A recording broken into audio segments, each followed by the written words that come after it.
ഇന്ന് ഞാനിവിടെ പറയുവാൻ ആഗ്രഹിക്കുന്നത് ലോക ബാലവേല വിരുദ്ധ ദിനം ജൂൺ 12.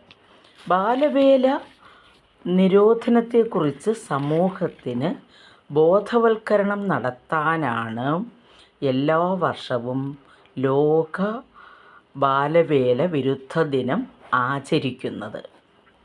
ഒരു സമൂഹത്തിലെ ഏറ്റവും പ്രധാനപ്പെട്ട ഘടകമാണ് കുട്ടികൾ. എന്നാൽ കളിച്ചു നടക്കേണ്ട പ്രായത്തിൽ ഒരു നേരത്തെ അന്നത്തിനായി പണിയെടുക്കേണ്ടി വരുന്ന നിരവധി കുട്ടികൾ ലോകമെമ്പാടുമുണ്ട്.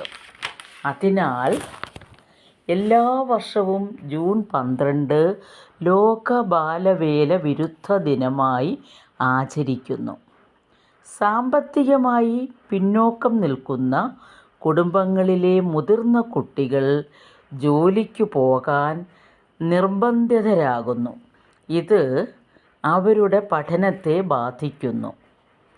അന്തർദേശീയ തൊഴിൽ സംഘടന അല്ലെങ്കിൽ ഇൻ്റർനാഷണൽ ലേബർ ഓർഗനൈസേഷൻ, അതിൻ്റെ ചുരുക്കം പേര് ILO കണക്കനുസരിച്ച് ഏകദേശം 152 ദശലക്ഷം കുട്ടികളാണ് നിലവിൽ ബാലവേലയിൽ ഏർപ്പെടുന്നത്.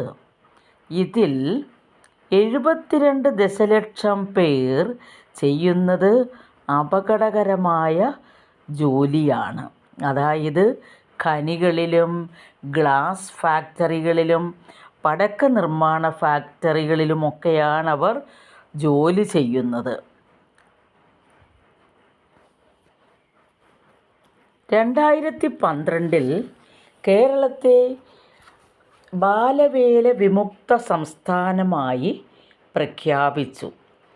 1989 ഐക്യരാഷ്ട്രസഭയുടെ ജനറൽ അസംബ്ലിയാണ് ലോക ബാലവേല വിരുദ്ധ ദിനം പ്രഖ്യാപിച്ചത്.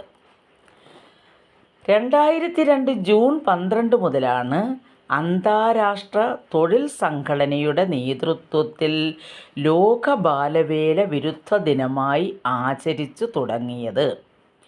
1986 ബാലവേല നിരോധന നിയമം അനുസരിച്ച് 14 വയസ്സ് തികയാത്ത കുട്ടികളെ കൊണ്ട് പണിയെടുപ്പിക്കാൻ പാടില്ല.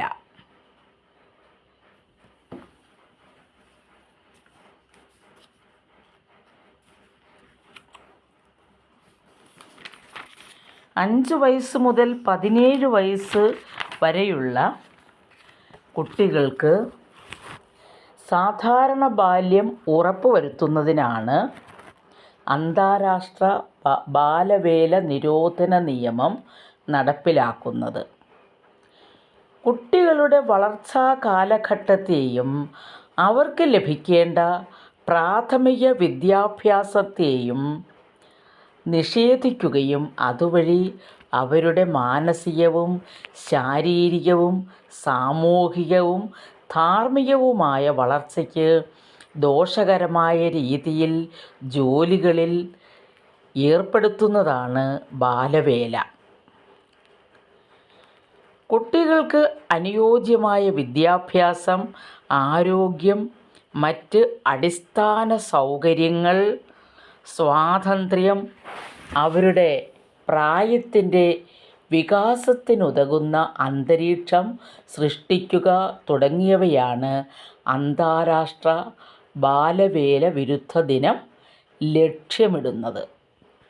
അതായത് കളിച്ച് വളരേണ്ട പ്രായത്തിൽ കുട്ടികളെ നിർബന്ധിത ജോലികളിൽ ഏർപ്പെടുത്തുവാൻ പാടില്ല.